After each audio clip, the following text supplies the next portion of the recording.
27 Hot. Good day, everyone. This is Pastor Ben of the Benjamin Dixon Show with your daily intelligence brief. J.D. Vance, Vice President J.D. Vance is lying yet again. This time, it isn't about Haitians in Springfield, Ohio, eating their neighbors' pets. No, this time, Vance is lying about a man that the Trump administration illegally deported without due process. Vance tweeted that Kilmar Garcia, a Maryland resident, was a convicted MS-13 gang member with no legal right to be here. That statement is false. Kilmar had won legal protection from deportation after a judge ruled that he would likely face torture or death if returned to El Salvador. But the Trump administration deported him anyway.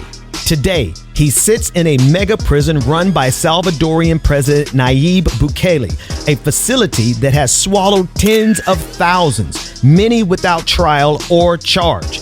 This is not an accident. It is what we call a narrative inversion tactic. It is propaganda, a propaganda strategy where the powerful reframe actual victims as threats in order to justify cruelty. Vance's tweet is not just a lie, it's the ribbon around a regime.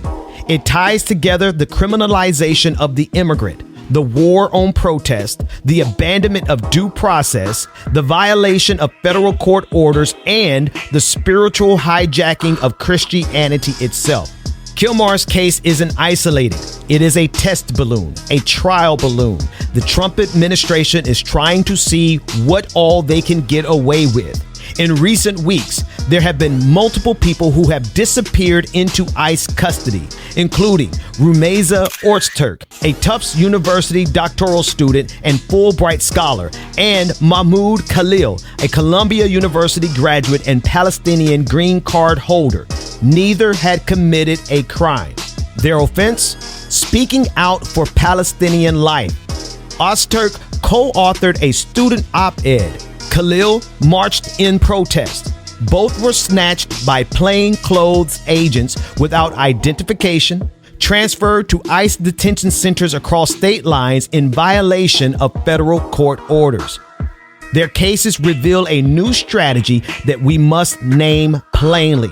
The U.S. government is testing how far it can go in criminalizing dissent, especially when tied to Muslim identity or anti-war protest.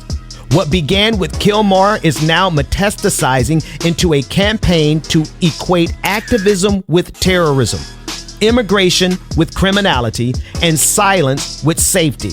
If they can snatch Kilmar, Rumeza, and Mahmoud today, they can snatch our children tomorrow and use our silence as justification. And now, some are even echoing the state's propaganda by asking this question: why should we care? Black folks don't get due process either. Be sure, my brothers and sisters, this is a strategic manipulation of black pain. It attempts to turn historical injustice into moral indifference, as if the denial of justice to us gives us permission to cheer its denial in others. But we've seen this tactic before, haven't we? From the slave codes to COINTELPRO, from Emmett Till to Fred Hampton, the system has always relied on reframing the persecuted as the problem.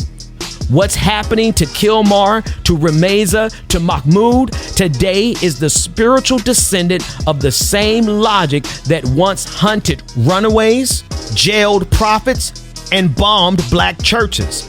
It doesn't stop with the immigrants. It always spreads. Already, MAGA leaders are calling for the impeachment of judges who blocked these deportations. They're declaring war on the courts, the press, the universities, and yes, the church.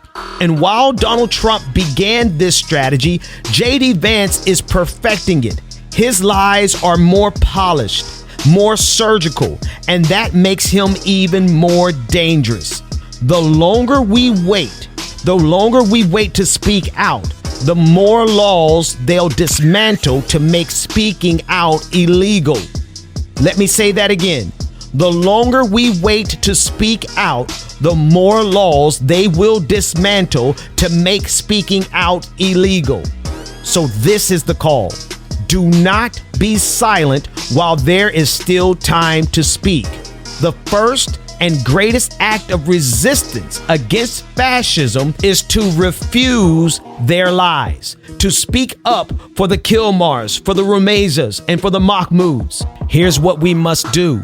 We must name the injustice. What the Trump administration is doing is unconstitutional, and if it begins with immigrants and we say nothing about it, eventually it will get to our doorsteps. So name the injustice. Defend the courts before they are abolished. Speak out for the role of the judicial system in the United States of America. Furthermore, we must understand the psychological and propagandistic war that is being waged against us. They are dividing and conquering marginalized groups all across this country.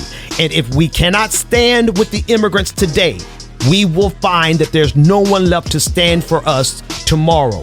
Finally, pastors, teach your congregants that what Trump administration is doing to the stranger, they will soon do to the prophet. Do not let fear seal your lips while the law still allows you to shout, because silence now is not neutrality. It is permission.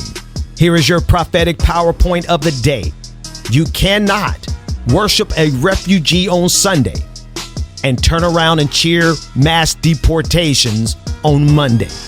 This is Pastor Ben of the Benjamin Dixon Show, and this has been your daily intelligence brief, where we analyze and deconstruct the weapons that have been formed against every single one of us, and we give you the tools that you need to fight back.